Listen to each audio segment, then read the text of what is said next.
Good morning and good afternoon, everybody. It's a delight to join you from Toronto. Um, as Memory said, he and I have been internet connections for a couple of years now, and I've always been very impressed with his deep passion and his deep knowledge of culture. So it's an absolute pleasure to speak with you guys all today. I'm coming to you from Toronto, Canada. That is not the view outside of my bedroom window. That is more typically what a day in Canada looks like. But truth is, I'm a little boy from Bulawayo, and I've been living here in Canada for 20 years now. But that is me many years ago when I was living in Bulawayo before moving here. But now that explains the accent, let's get into today's presentation, which really is about, why culture matters. And the truth of the matter is, culture really, really, really does matter. For any organization that is looking and wanting to succeed in the world, culture is it. Culture is the real fuel that will make your organization succeed, or will be the reason that your organizations fail. I love this quote from Satya Nadella, the CEO of Microsoft, when he says, anything is possible for a company where its culture is about listening, learning, to the company's mission. So there really is one of the most incredible organizations in the world. Their CEO puts culture at the very center of everything that they do. So I wanted to start by going through what I would consider are some common myths about culture that people hear or that managers believe are important. And I would say that many organizations are still mistaking the wrong elements for their culture.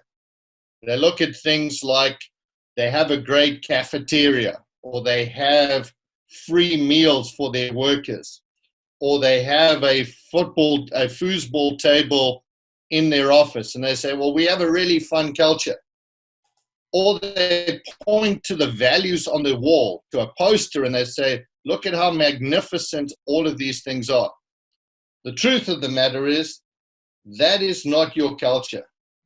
Your culture really is how people behave and make decisions inside your organization.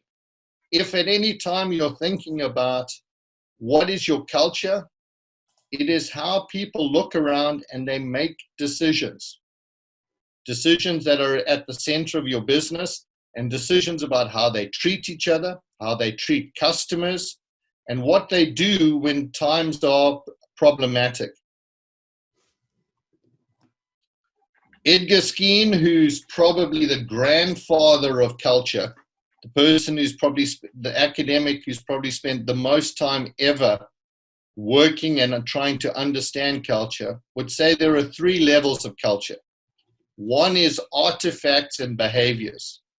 What we see when somebody comes into your organization, is it brightly lit or dark? Is it friendly? Do people have smiles on their faces, or do they all walk around very quietly like they're in an accountant office or a legal firm? Is it big, open, wide areas, lots of natural light, or is it closed and dark? That is really just artifacts. Then the next level, according to Edgar Skene, is espoused values. When you ask people what is important around here, they'll tell you. They'll say things like collaboration is important, teamwork is important, respect is important. And often those things are important, and they're often the things that we have on the wall, or it's the things that we talk to people when we're interviewing. We say we really like people who collaborate well. But the reality is, it is the basic assumptions. It's the things that you can't see that really define the culture that you have.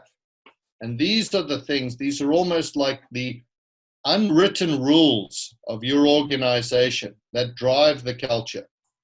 And I think we could all probably think of some examples inside our individual organizations where we say, we tell people that collaboration is important. But the reality is, collaboration in this company means that my manager tells me what to do, and then I go and do it. He doesn't ask for my opinion. He doesn't care that I might have some different experience. He just tells me what to do, and I go and do it. So that, my friends, is what often happens in organizations when they say, we have a great culture, but the reality is the basic assumptions of how people work and behave together are very, very different. The other thing I often hear is when senior managers and senior leaders say, oh, culture, it's just all warm and fuzzy HR BS. That's what human resources does, and it's all the warm and fuzzy stuff that makes people feel happy when they come to work. And I would suggest that is the absolute worst impression of a culture that you can have, because the reality is your culture has a significant business impact. If you have a great culture, if you have a well understood culture, and if you have what's called a cohesive culture, I would ask each of you to think for a moment about the business impact of the following things. How expensive is it when you have to hire new people? Because your workforce is always changing. People are unhappy and leave. How expensive is that? How expensive is it to hire new people and to train them to be good at what they do and to hate? How expensive is it in your company when departments don't work well together? When your salespeople and your marketing people don't agree? When the people who make your product and the people who sell your product don't like each other and actually work against each other? What kind of impact does that have? And how does that impact your business? That is, these things, these examples are culture. That is your culture at play. And it's not warm and fuzzy. It's right at the center of your organization. In Canada, we had a very extreme example where this company, Tim Hortons, which I would say is a little bit like Nando's. This is a popular place where you can go and buy coffee and donuts and sandwiches, etc., etc. They had a very well-respected culture. In Canada, they were Canada's favorite company for many years. And they were bought by another company, a Brazilian company called 3G, who came in and changed the culture almost overnight. They started to say that all of the care and respect that Tim Hortons people would have for their customers, they could no longer do. Here is the business impact of that. Tim Hortons in Canada went from #1 reputation amongst Canadians to number 56 on a list, because the culture changed how people behaved towards each other, and it changed, therefore, how people behave towards the customer. And that has a very, very big impact. I ask you to look at some of these organizations, and I appreciate that many of these are from America and from England, but these are a list of international companies who are no longer around. And the reason is their culture got in the way of their business success. And while I may not be proud of the fact, I personally worked with both Nokia and Enron. So I had the opportunity to see their culture firsthand, to live inside their organizations, to work with people from those companies. And I saw myself how their culture created the challenges and problems that made them fail. And I would suggest that if companies with this much money, this much talent, and this much potential can fail, it means that it can happen to any company that doesn't look at their culture first as a route to success. The other thing that I hear often, and perhaps you may even say it yourself, is, well, the culture is okay. It takes care of itself. We have these great posters on the wall, and every couple of weeks our managing director comes and tells us all good news or sends us an email telling us how amazing we all are. And the culture can just take care of itself. And I would suggest to you that that is incorrect.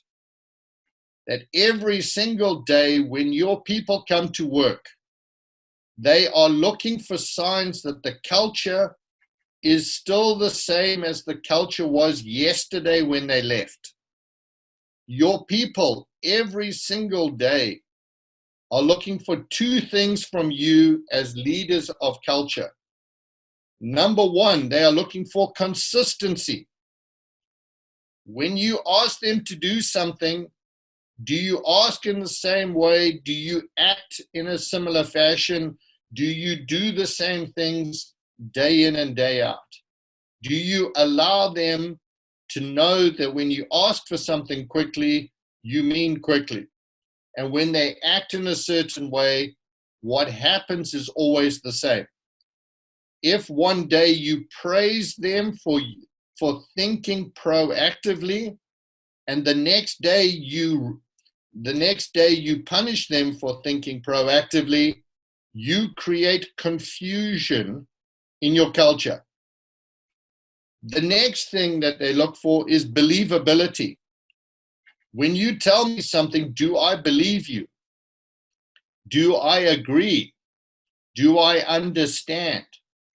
And every single time that you communicate with your people, with your colleagues, with your leaders, with the people who work for you, they ask themselves, do I believe this person?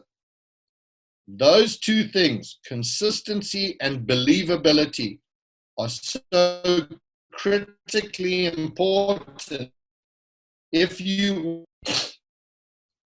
I've done many interviews with cultural leaders across the world, and this is one of the most incredible things that I heard from a former colleague, an executive of an organization based in New York that has 25,000 employees around the world. And he said to me, culture is a deliberate, relentless, often expensive, and painful set of choices you make every single day. And as leaders, if you are responsible for culture, and you all are, if you're leaders, every single day you need to ask yourself, what am I doing today? What have I done today to make sure the culture is stronger than it was yesterday? What have I done to be more believable? And what have I done to be more consistent so there are no surprises for my people? The other thing, and this is again part of work that I do here in North America, is a lot of companies are going through what's called digital transformation. And that is, it's particularly in the midst of COVID-19, where people cannot go to shops and stores and things like that. A lot of companies are moving and having to move a lot of their business online and making it digital. And for all the companies that try to do that, the results are that 84% fail because not of the technology, but because the behaviors of their people did not change. In fact, often it was the behaviors of their people that was the reason it failed. So if I ask you, is there a business impact to getting your culture right? I would suggest to you, this is a business reason for getting your culture right. The other part is this, which is the companies that have or are considered great companies to work for have over-delivered in terms of their share and sales results over a period, a 5-year period, by 84.2%. So again, cultures and organizations where people get it right, where the organization and the people in it understand what they are trying to do and their role in that, outperform other organizations almost 2 to 1. Again, that's the kind of statistic that any of you working in HR could take to your managing director and say, this is why investing in our culture will have an impact on our bottom line. If we do not, we will not succeed as quickly or as well as we could. I wanted to take a bit of time, guys, this morning to just talk about 3 companies in particular that I have followed. I've been fortunate to work with 2 of them. And just to talk about some cultures specifically and some organizations specifically that do this well. And I think of them as superheroes, much like the Marvel superheroes that you can see in front of you. Here is one great example, the Hulk. And I always look at this gentleman, Steve Ballmer. Steve Ballmer was the CEO of Microsoft before Satya Nadella, and he was very much like the Hulk. And I'm going to play a video of him that was him at a all-staff announcement to everybody at Microsoft.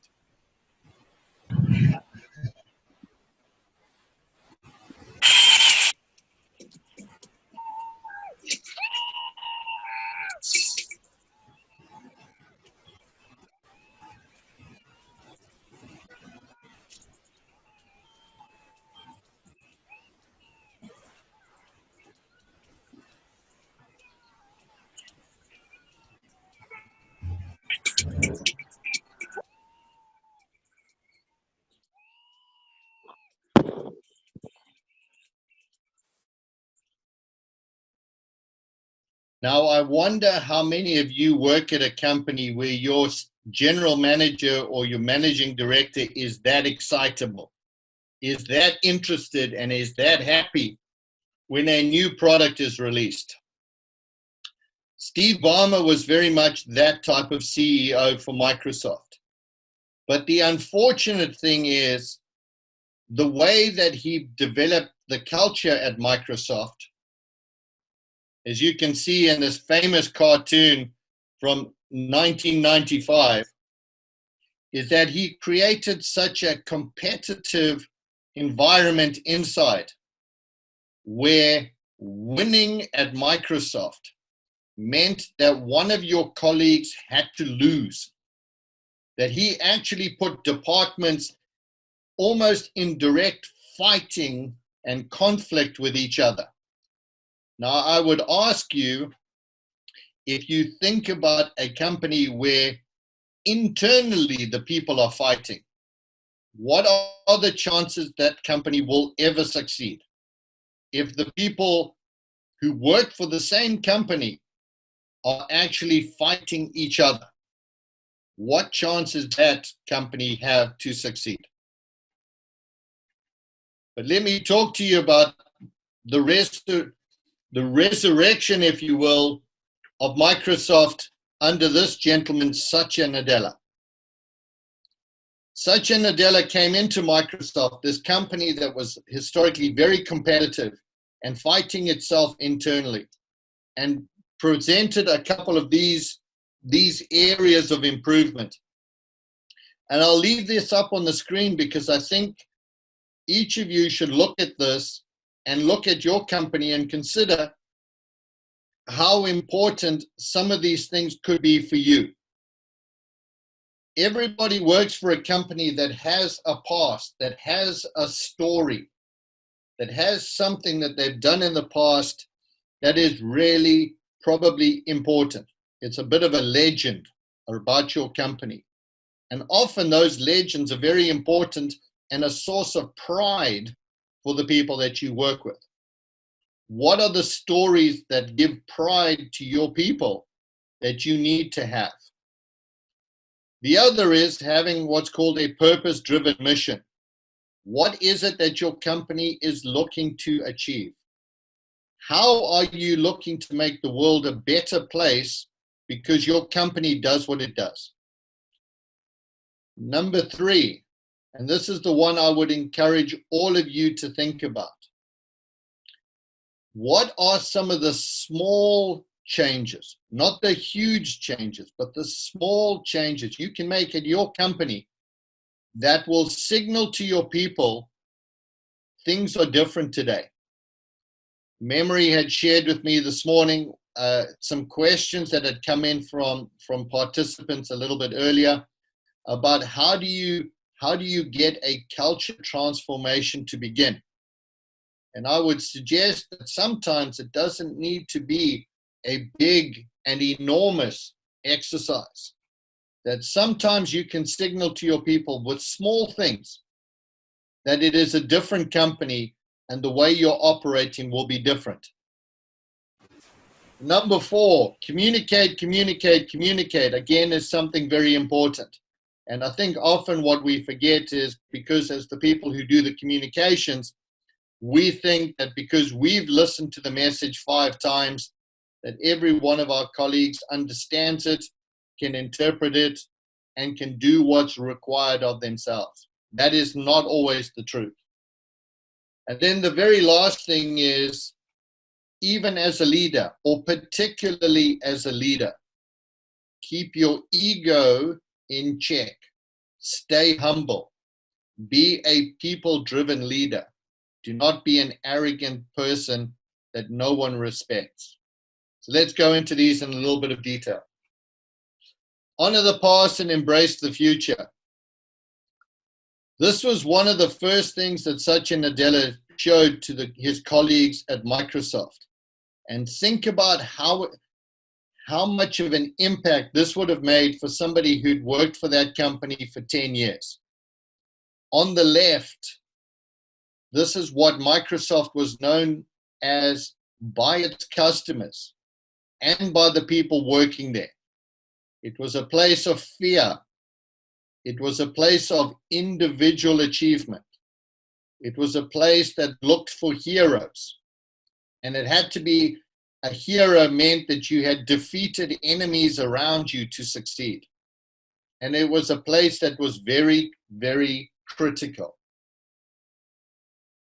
2, the kind of environment that Satya Nadella has put in, which is this a place where we can be supportive of each other, where we can be brave, where we can focus on the customer and work as a team, and we can be one Microsoft instead of 50,000 individuals.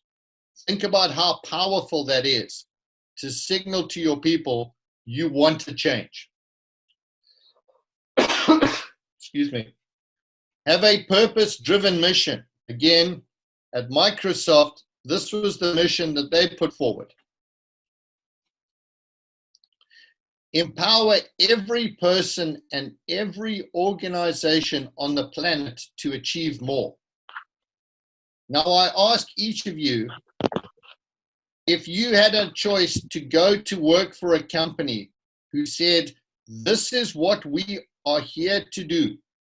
When I go and work on Monday morning at 8 o'clock, this is what I am trying to do. I am trying to help every person and every company on the planet achieve more. Can you imagine how motivating that would be to your staff to feel that they had something that was more than just earning a paycheck? Now, I can appreciate that can be very hard and difficult to do, but I would also suggest that every one of us on this phone call, our job is to motivate our people to bring the very best of themselves to the company. And can you imagine anything more motivating than saying, when you are here, you are impacting every person on the planet, because that's what we want to do. Very, very powerful. Very, very motivating.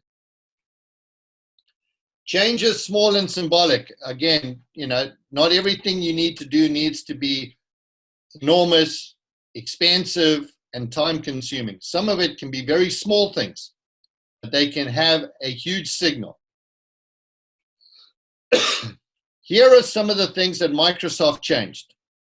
One of them was what's called unconscious bias. And that photograph at the bottom right of those 4 people around the table is taken from a series of videos that Microsoft put together and shared with all of their people to say, often we make decisions with what's called unconscious bias. And unconscious bias can mean we don't think that women are good leaders. We may not say that openly, but we have that feeling internally. Or we don't believe that some of our younger people have good ideas because they don't have the same experience as us. And what that means is some of our talented new people will leave our company because they don't feel appreciated or heard. So Microsoft recognized that their culture was actually doing that and created training materials to help. The charts above and all of those graphs, etc., became a way that the organization started to track the commitment and contribution of their people differently. And they started to put different metrics in place and looked at different KPIs for performance. And that again signaled a huge change within Microsoft to say, in the past, we used to track your performance in the following ways. We're not going to do that anymore. These are the things that we think are important for this culture today. So again, some of these are small and some of these are very symbolic, but they suggested a big change in the company. Communicate, communicate, communicate. We talked about this earlier, but the one reality is that every moment Satya Nadella stood up in front of Microsoft and stood up in the press, he said, my job is to change this culture so everyone can succeed. And he kept saying that again and again and again and again. The communication part is so critical. Remember I said earlier about believability and consistency. Communication is one way that you can make that happen. And it's a way that Satya Nadella is world-class at doing. So my first lesson for all of you is that as leaders in your company, you set the tone.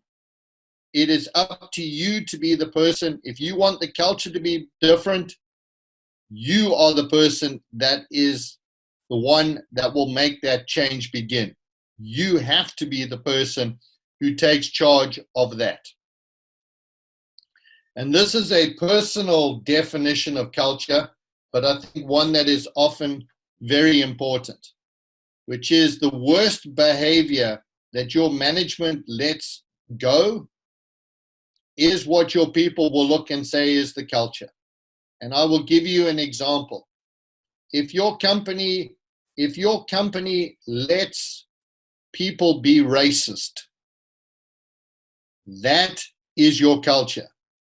If your company lets your top sales performing person abuse his secretary and shout at her and tell her horrible things, that is your culture. Your culture is what people see your managers doing, and the worst things that they do is what people believe is the culture of your company. So I would ask you, what is it about the behavior of your management that you will no longer tolerate because you want a better culture? I ask each of you to think about that and write down a list of behavior that you will no longer let happen inside your company because you want the culture to be better. Culture hero number 2 is Iron Man, Tony Stark, and I'm sure there's some of you out there that are fans of all of the Iron Man movies. For me, Iron Man is this gentleman, Reed Hastings, who is the CEO of Netflix, a company I'm sure that you know of and may even be familiar with. And this is one of the most powerful things that I've ever read about culture from a company leader. Do not tolerate brilliant jerks. The cost to teamwork is too high. This is the CEO of a company saying, I don't care how smart that person is or how good a salesperson they are. If they are a jerk, if they are horrible, if they are not a team player, we will not hire them because their impact in our company will be bad. They will not have a positive impact on our company. They will have a very negative impact. Many companies, for example, talk about wanting to create a culture that feels like a family, that it feels like the kind of culture you have at a family. At Netflix, they say that is the worst thing that any organization can do. And why is that? Because as a family, we make excuses for our brothers and sisters and uncles and aunts. We let some of the bad behavior of our family members not prevent them from joining us for dinner. We may say, my uncle drinks too much, but he's still my uncle, so he has to come to my daughter's wedding. That's not the kind of excuses that you want. And that's not the type of thing that you want in an organization that is looking to succeed. The better thing is, as Netflix has, they want a culture that thinks like a sports team, that thinks about the performance of each person and thinks about whether those people are still performing. Because if they're not performing, then they're not helping the company move forward. And that is the only reason that they should be there, is to help the company move forward. So Netflix is very, very deliberate to say, I do not want a culture like family. I want a culture like a sports team that is all about winning and all about performance and succeeding. In fact, at Netflix, they call that person the rare, responsible person. That they actually have a name for the person that they want inside their company. And this is the person that in every interview they look for, and every day they look inside their company to say, is this person a rare and responsible person? More importantly, this is how they describe that person. And I would ask you to look at that list and say, at your company, can you describe the person or people that will make your company succeed? Do you have a list like this? Can you look at everybody in your company and say, these are the people we want here? Look at how powerful that list is. I particularly like the last two sentences here. A rare, responsible person doesn't wait to be told what to do. How incredibly wonderful would it be at your company if you didn't have to tell your people every day what you needed them to do, but they knew what needed to be done and they just went ahead and did it? How powerful would that be? And how much more likely would you be to succeed if all of your people acted like that? And the last one I love even more. Picks up the trash lying on the floor. And why is that so important? because it shows that they have pride in their company, that they think of the company as something that they are responsible for, that they feel ownership of, that they feel so strongly about, that they will go and pick up the trash, because that's what you do when it's your place. I'm sure all of you, when you come home, if you see some dirt on the floor, you pick it up. Why? Because inside your house you have pride. You have ownership of your house. You want it to look good. You want it to be brilliant. Imagine if all of your people felt like that about the place that they worked at. How incredible would that be for your culture? And how incredible would that be for your company? Here's the other thing, and again, I had a chat with Memory earlier in the week about this. Here's the other impressive thing about Netflix. Rather than just putting up words on a wall that say trust and collaboration and teamwork, Netflix goes one level deeper and says, how do we describe that word inside our company? If I was to ask everybody on this call, what is their definition of a word like trust? I would imagine that I would probably get 10 or 15 different types of answers, because trust is a very, very loaded word that has lots of different interpretations and definitions based on each of our own individual experiences. Now, think again how important it is for your people to have the same definition of words like trust, like teamwork, like innovation, like selflessness. I'd ask you to just read this list and see how powerful that is as a leader in your company, to say to your people, are you being selfless?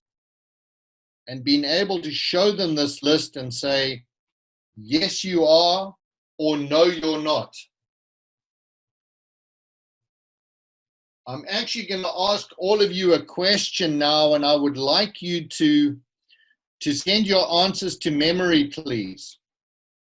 I'd like to know who, if any of you on this call, have your values described in this kind of detail for your people.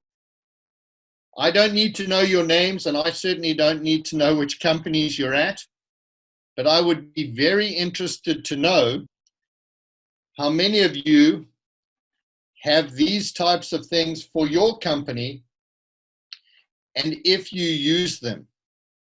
And if you use them in everything that you do, from recruitment to rewarding and promoting your people, or when it comes time to discipline your people, are you able to use these types of very clear definitions to help them and to help you?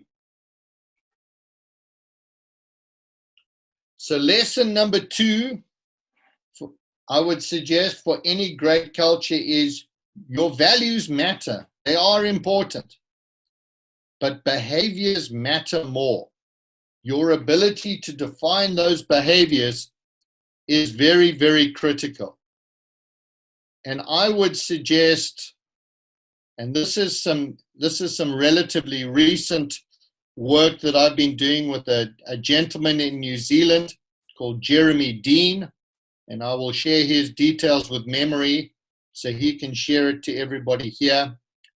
But what some of the work that Jeremy does is actually about understanding the emotions within your company and within your culture. Because I think for anybody on this call, if we think about this for a moment, think about how you behave and ask yourself how often you behave because of your emotions. An emotion of love. You stop on the way home to pick up flowers for your wife. That is driven by an emotion of love. You almost have a car accident on the way driving to work on Monday. You are angry. You are scared. You nearly lost your life. How do you behave when you get into the office? Are you happy and cheerful and easy to deal with? Or do you shout because you've just had an accident and nearly lost your life? So if we think that emotions do not have an impact on how we behave at work, I would suggest that they have a significant impact. And I would ask you to consider, just think about the leaders in your organization. If their child has just graduated from university or got married, or if they're going through a painful and expensive divorce, do they behave in a similar way? Or as leaders, do they behave very differently? And I would ask you to think about what impact that has, those behaviors and those emotions have on your culture and your leadership every day.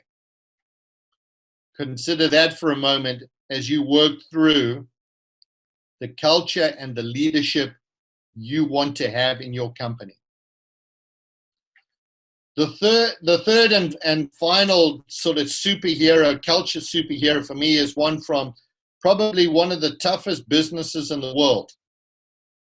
You may remember this from 2017 when a United Airlines, excuse me, when a United Airlines passenger was dragged off the plane by security because he was seated in the wrong place.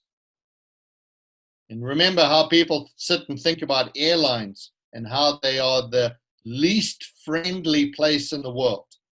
That it's a place where they just want your money and then they cram you into a little plane like sardines in a tin. And they charge you for a can of Coke, where in the past you used to get the can of Coke for free. Now consider, oops, sorry about that.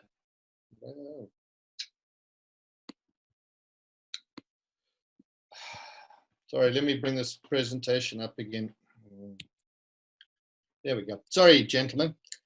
Now think about that in a world of COVID, where now the airlines, if you're flying on a plane today, it very much looks like this.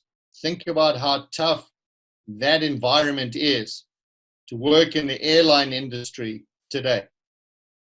So my third superhero is Ant-Man, probably the smallest superhero of all time, but perhaps one of the most powerful. And that is Herb Keller. That is the legendary leader and founder of Southwest Airlines, perhaps the most famous culture in the world of an organization in the airline industry. And this is what he said, is if you think small and act small, then you get bigger. But if you think big and act big, you actually get smaller. Why is that important? Because for him, the idea of always being, of never being too big and too overconfident and too arrogant is what actually makes most organizations fail.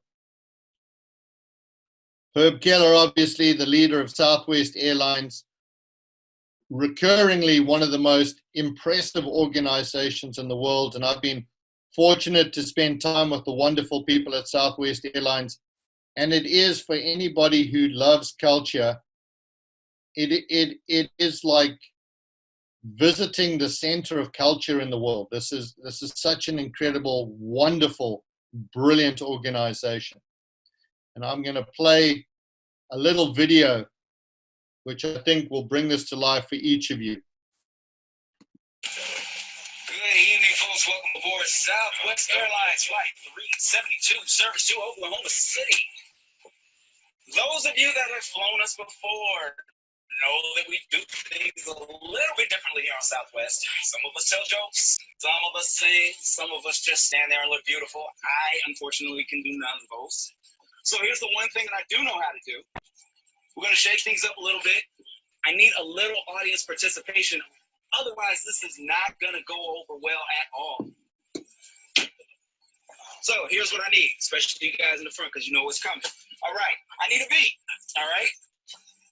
All I need you to do is stomp and clap, and I'm going to do the rest because I've had 5 flights today, and I just cannot do the regular boring announcement again. Otherwise, I'm going to put myself to sleep. So, you guys with me?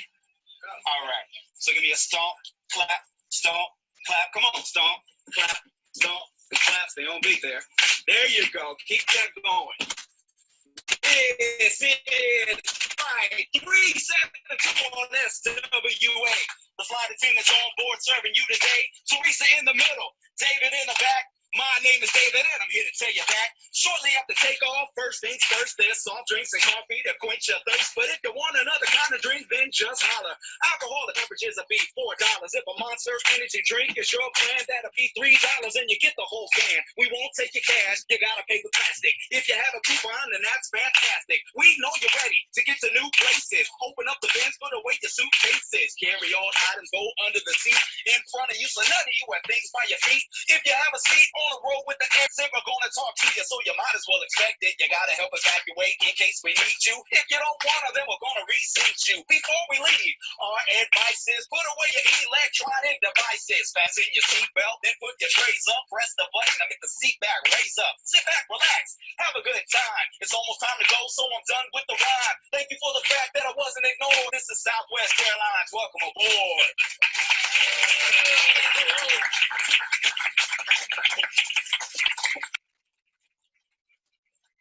Thank you very much for my beat. I appreciate that. You will not get that on United Airlines, I guarantee.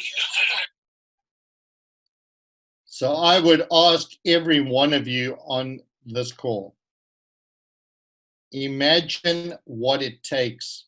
Look at that excitement from that person.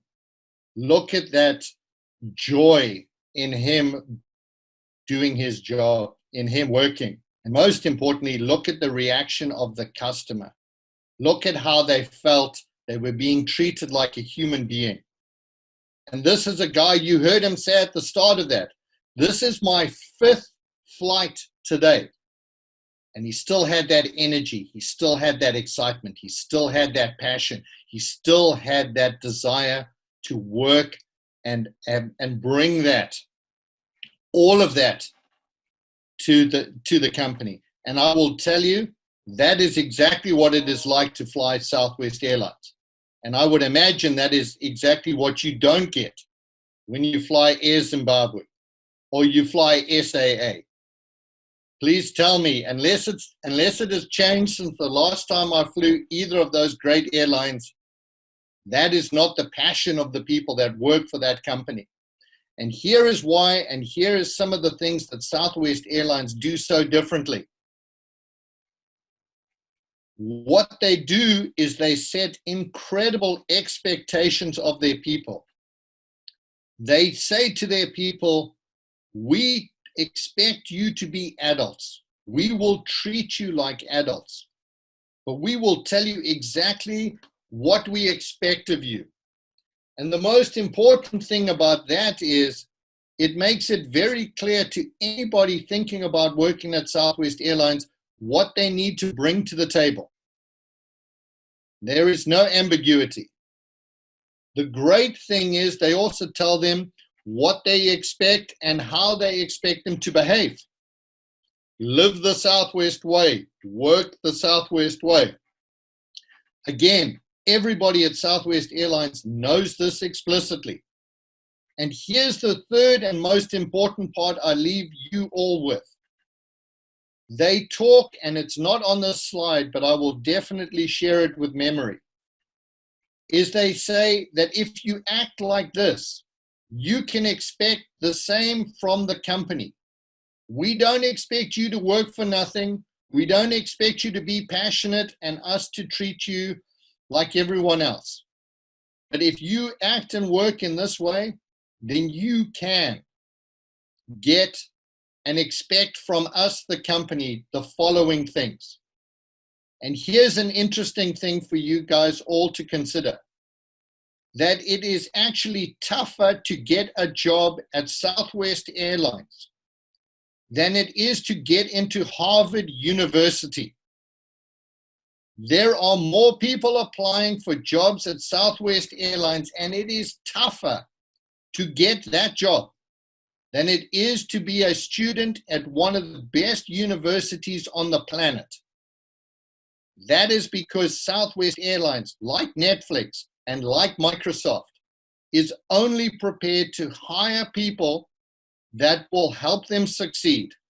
And they are only prepared to create a culture where everybody knows what is required to win and to succeed and what their job is. This is the CEO of Southwest Airlines. And they are, you saw how fun that steward was. This is every year at Halloween, how the CEO dresses up for his people. He is as much a fun and fabulous person as anybody in that company.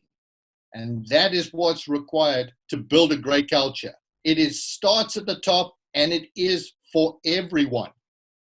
I would ask, do the leaders in your company exemplify the very best of what they want to achieve? And do they set the tone? Do they behave in a way that shows the right way to win at your company? The lesson number 3 is set incredible expectations of your people and set even higher expectations of your leaders and of your organization if you want a culture of success.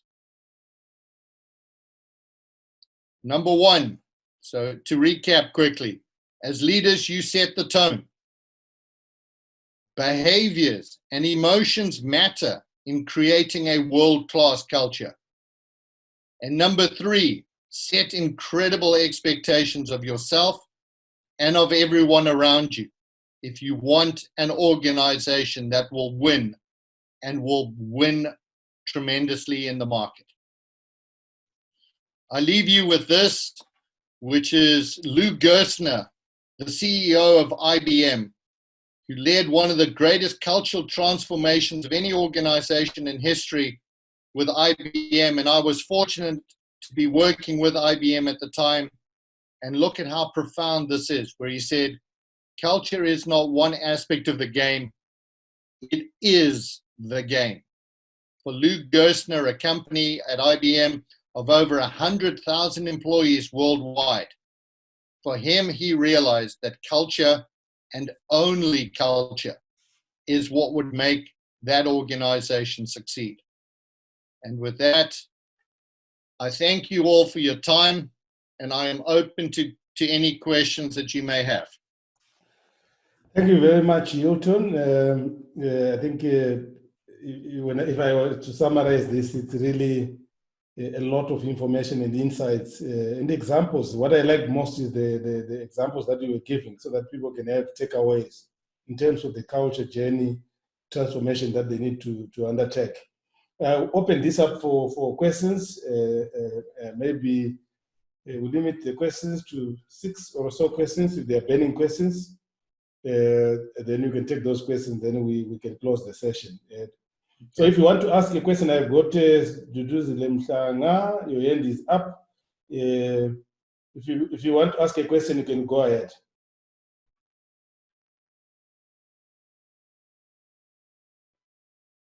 I don't know whether the hand up was to ask a question or something. Mrs. Mhlanga? Mrs. Mhlanga?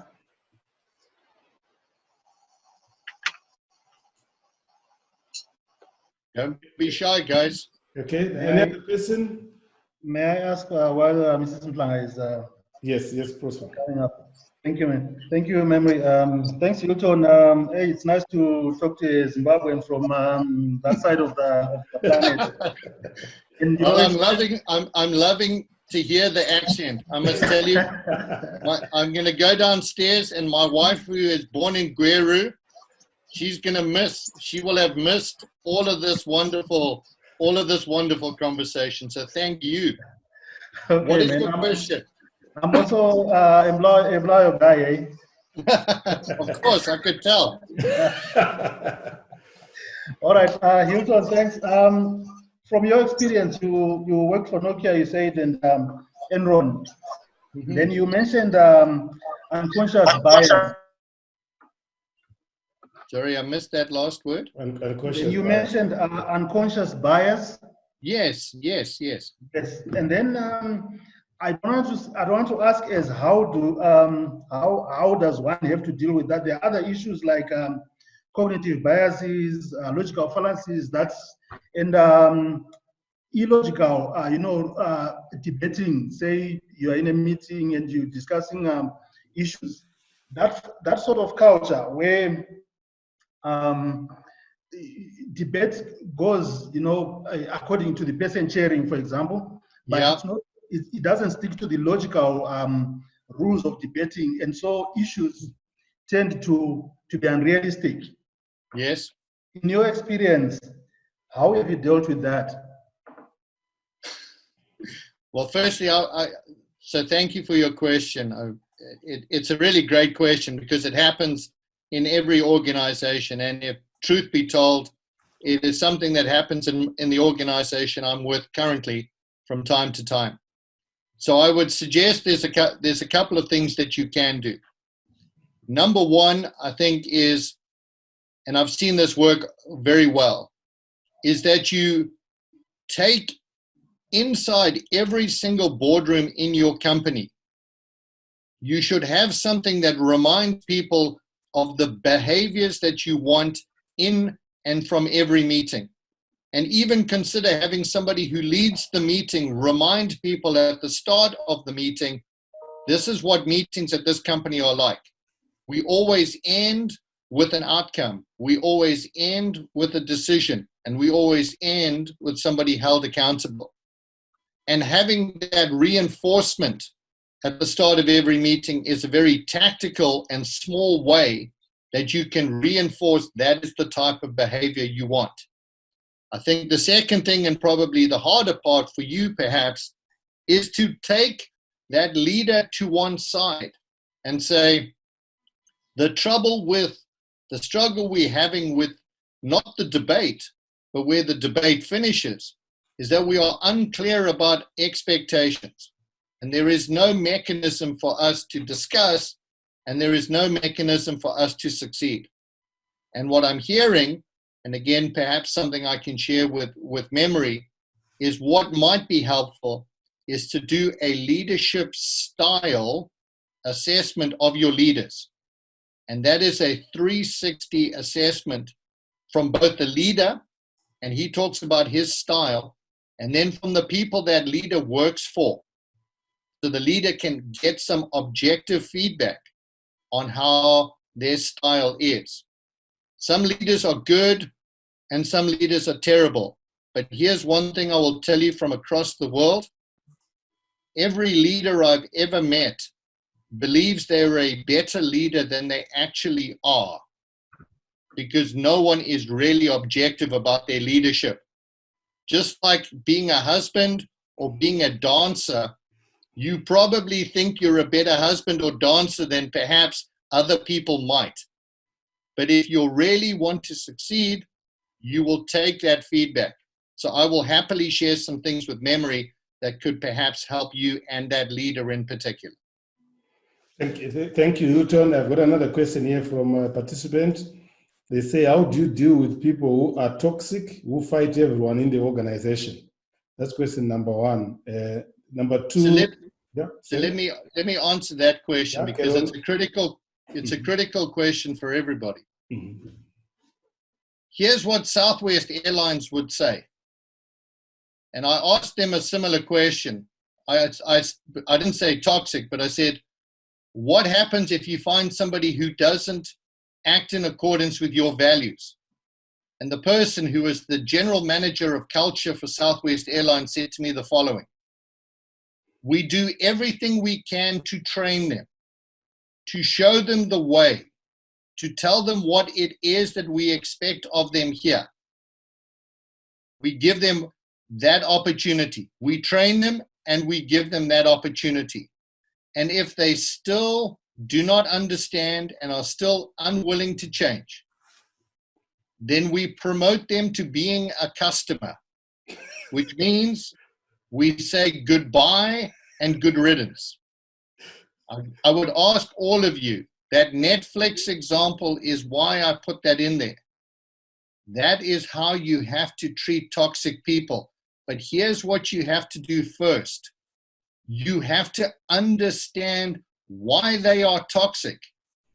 And have you told them and shown them why their behavior is toxic? If you have not, that is not their problem. That is your responsibility. It starts with you to tell and show them why they are being toxic and why they need to change. And if they don't change, then I think the answer is quite clear. They have to go. Yeah. Well, it's on that, Hilton. There's another example that you were giving me before we started this presentation where the company pays you to leave. Which company is that? So there's a great company based in Las Vegas called Zappos. And again, a company whose culture you may be very familiar with. But at the end of their interview process, as they're about to offer you a job, what they say is, unless you're prepared to commit to being a person who lives and loves the values of this company, we're actually going to pay you not to take the job, because we would prefer you not take the job than come here and create the toxic culture that will destroy our company. So if you want to look up Zappos, Z-A-P-P-O-S, you will find some very great culture lessons from that company too. Okay, thank you. The other question is, what assessment tools would you recommend to assess culture when one goes into an organization or a team? That's another excellent question. I am a fan of doing two things. One is quantitative. So I am a fan of doing some kind of surveys and some kind of survey instruments. The reason being is you can't do interviews with everybody in an organization. And from everything that people like Edgar Skeen and Larry Senge will tell you, there is very little benefit in interviewing everybody in your company, unless your company is 15 people, in which case you can do it. But if your company is 500 people from Harare to Bulawayo to Joosfingo, it's not going to work. You're not going to be able to do it. So you need to have some kind of survey, I would suggest, but you also need to do some qualitative interviews with leadership and middle management too. I have a personal bias. I like the tools of human synergistics. I found them very useful in the work that I've done. And again, would be happy to share some of that material with memory after this call. But personally, the difference is Human Synergistics is one of the few companies I know whose surveys actually measure culture and what drives culture, and not climate. And I would say that most, if not all, engagement surveys do not measure culture. They just measure the temperature and climate of your company today. And that is not helpful for those of you looking for some of the culture issues you need to address. Thank you, Hilton. Another question. What if the stipulated culture is different from the lived or experienced culture? The person says they can explain further if required. No, I would say That is not an unusual situation for many organizations. Again, this is the difference between what companies say on the wall and what they say when they're interviewing talent, and then what happens when those people actually join the company and wander around and see how decisions are actually made. So the very first thing I would say to you is that is not unusual. So do not be, unfortunately, it is not unusual. I think we would all want there to be more alignment between what we say is our culture and what our culture actually is. My first response would be, what is the culture you need to succeed? What is the type of culture that your business strategy needs to succeed? And often, and this is why I had these slides at the start, companies look at culture as something to make their people feel good. That is not what culture is there for. Culture is there to help make consistent decisions to help your company succeed. That is it. If it happens to be a place where people have fun when they come to work, then that's great. That's amazing. But your culture's first responsibility is to help the company succeed. So as leaders, my first request of you is, can you articulate what is the culture required for your company to succeed? If you can't do that, then the problem starts at the very beginning. You have to be able to articulate that. Then you have to understand how your current culture differs from that culture of success you're looking for. Again, I think some of the materials I'll share with Memory regarding human synergistics can give you some ideas in that area too. Good. Another question, how do you convince top management that emotions matter when they perceive dealing with emotions as a sign of weakness? Well, firstly, I would say you need more female leaders. and that's the truth. I mean, but I can say that I live in a house with a wife and 2 daughters, so I'm immediately outnumbered. But the leadership in this family is infinitely better. Again, this is the reality of, unfortunately, decades of people believing strong leaders are good leaders. And the reality is that is not the truth. That is not the case. In fact, there's increasing research that highlights that the way that females lead, by collaboration and teamwork and empathy and vulnerability, actually creates stronger cultures, creates stronger organizations, and creates better leadership. And I would point to, again, look at the situation we're all experiencing globally with COVID. And the interesting thing has been, and there's been research recently come out about this, that the countries led by females actually have succeeded better in getting their countries and economies back together. New Zealand, Finland are 2 great examples. South Korea and the Germany with Angela Merkel, exactly, another great example.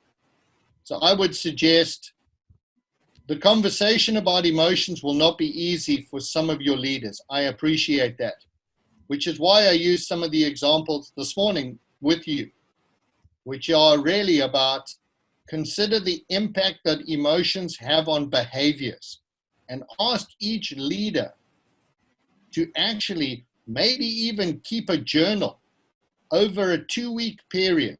Ask each of your leaders to keep a journal of their mood, of their emotions, and then ask them what kinds of decisions they made while they were in those moments. And then have an honest conversation with them to say, did they make a good and sound and reasonable decision when their emotions were at play? And I would imagine the answer will be no. So you don't need to attack the emotions part. I think it would maybe be better to show them. And perhaps if you do that simple exercise, you can show them how emotions do have both a positive and negative impact on the culture around them. Good.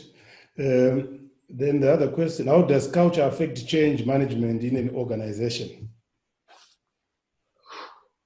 Wow.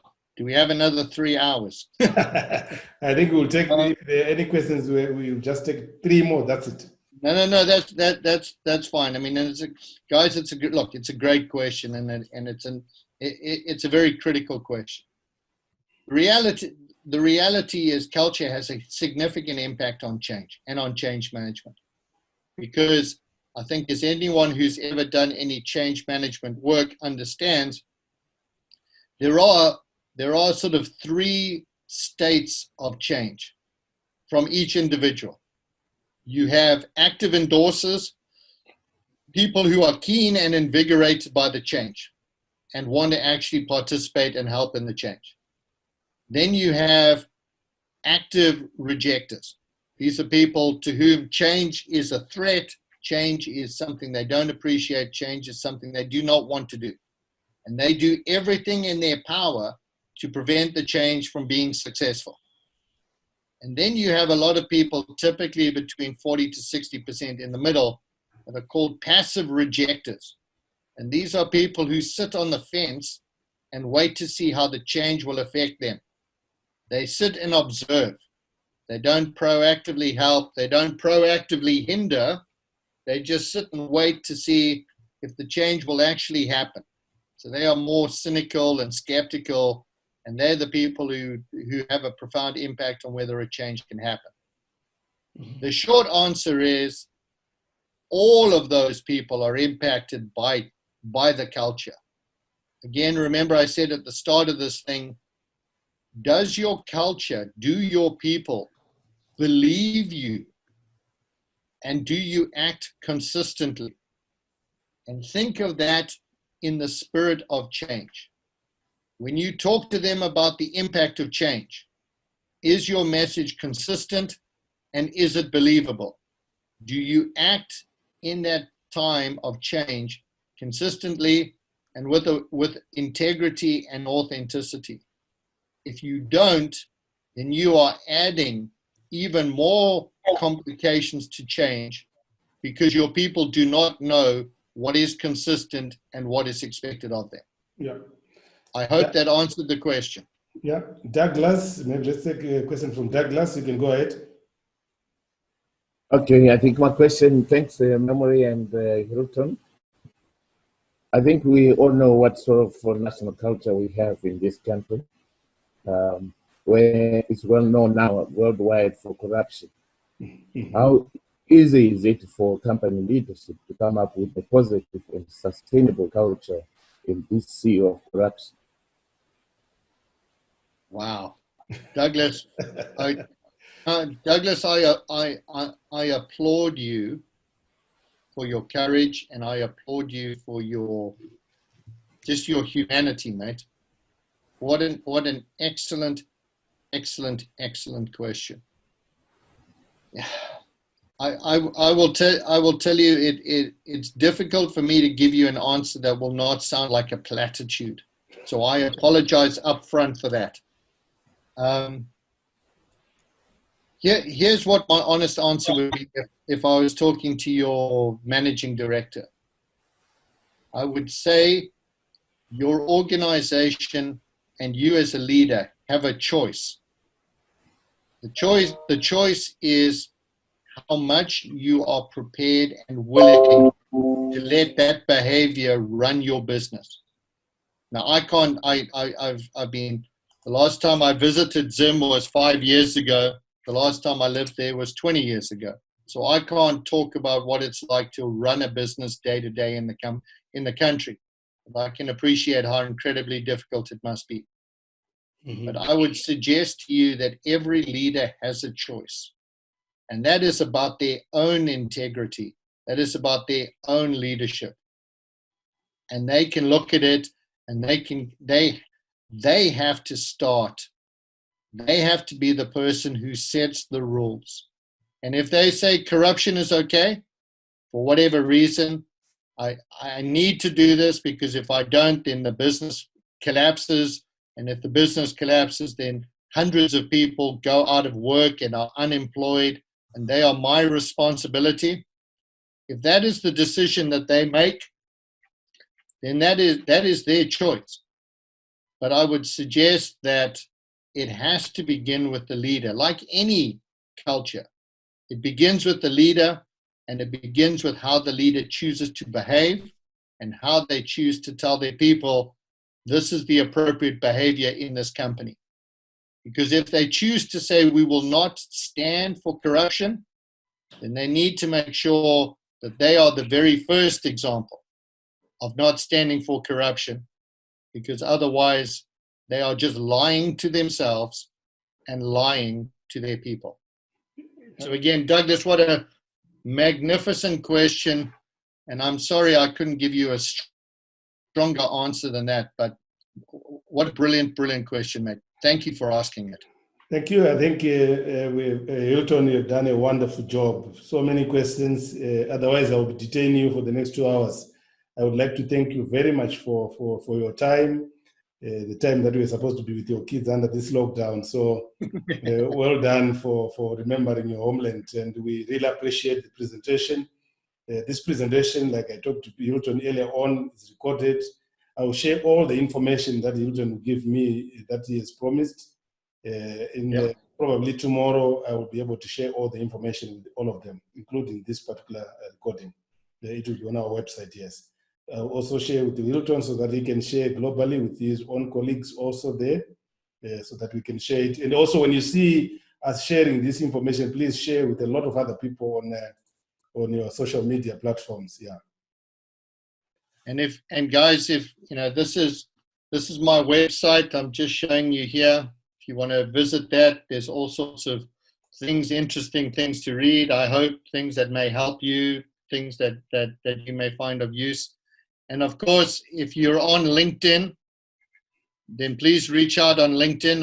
I'm always happy to connect with fellow countrymen, and we can exchange conversations about biltong and boerewors and stuff. And then of course, if you want to follow me on Twitter, you can find me. This will be very easy. I am Zim Hilton on Twitter, at Zim Hilton on Twitter. I think I'm the only one. My thank you to all of you. My thank you. It's been an absolute pleasure to hear the accent, to hear the voices, and to connect with my fellow countrymen. So, hambagashe, and have yourself a fantastic Sunday. Thank you, Hilton. Enjoy your day. Thank you. I think it's in the morning there, so enjoy your day. We are getting close to the evening now. Thank you. All right. Take good care. Thank you.